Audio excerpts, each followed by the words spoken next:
Bernhard Lehmann is proud of his past.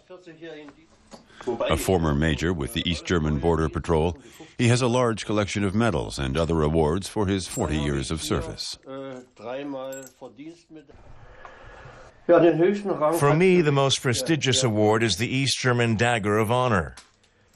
That's the highest recognition of my honor as an officer. For Lehmann, that honor meant guarding the inner German border. He takes us to the 15-kilometer section he patrolled in the Rhön region. He's proud of the fact that no one ever made it to the west when he was on duty. To this day, he still sees most of the East Germans who fled to the west as traitors.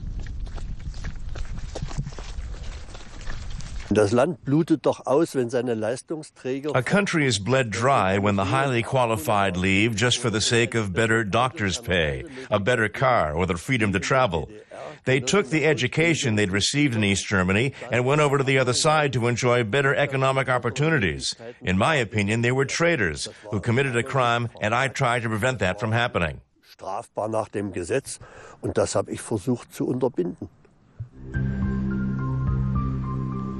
The East German regime was determined to stop its citizens from fleeing the country.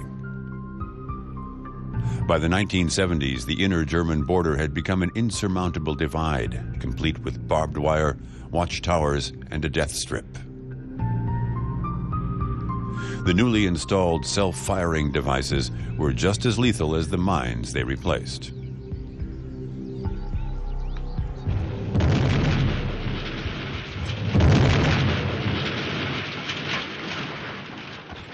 Bernhard Fey was among those who tried to escape.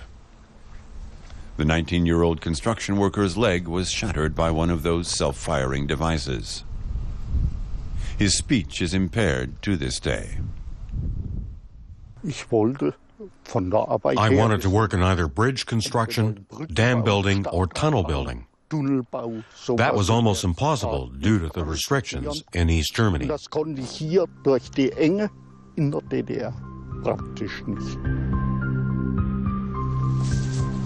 On December 23, 1975, together with a friend, Fey made his bid for freedom. The two made their way through the restricted zone and managed to reach the border fence undetected by the guards.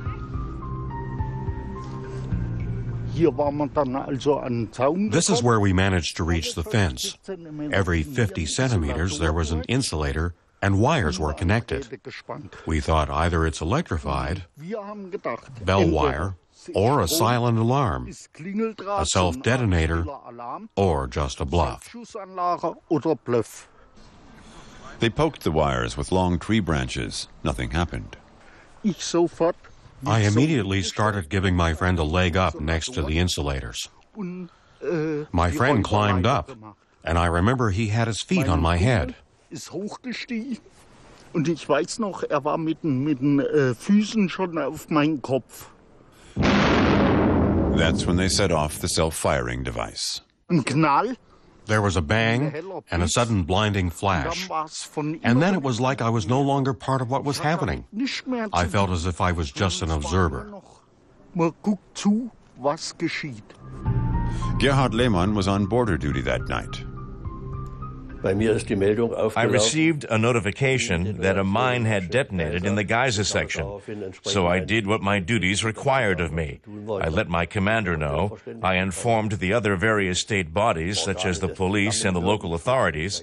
I reported to my superiors and, of course, to the local medical services.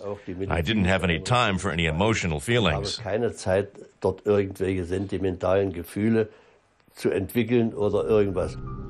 The border guards showed no emotion. Fey's friend escaped injury but was arrested. Bernhard Fey was left lying in a pool of his own blood. The first soldier pointed his submachine gun at me and ordered me to remain on the ground. I thought to myself, I've been lying here for such a long time. You don't exactly need to tell me not to move. Fey was taken to a military hospital and then spent almost 2 years in prison. Former Major Bernhard Lehmann often returns to his one-time workplace, now empty. He cannot conceal his nostalgia for the past. Ja, da sehe ich bildlich, was alles in Bach I can see with my own eyes how much has been ruined, neglected, and allowed to go to rack and ruin. Viele dieser Objekte Many of these buildings have been torn down or left derelict. It reflects what became of East Germany. Ein Spiegelbild von dem, was aus der DDR geworden ist.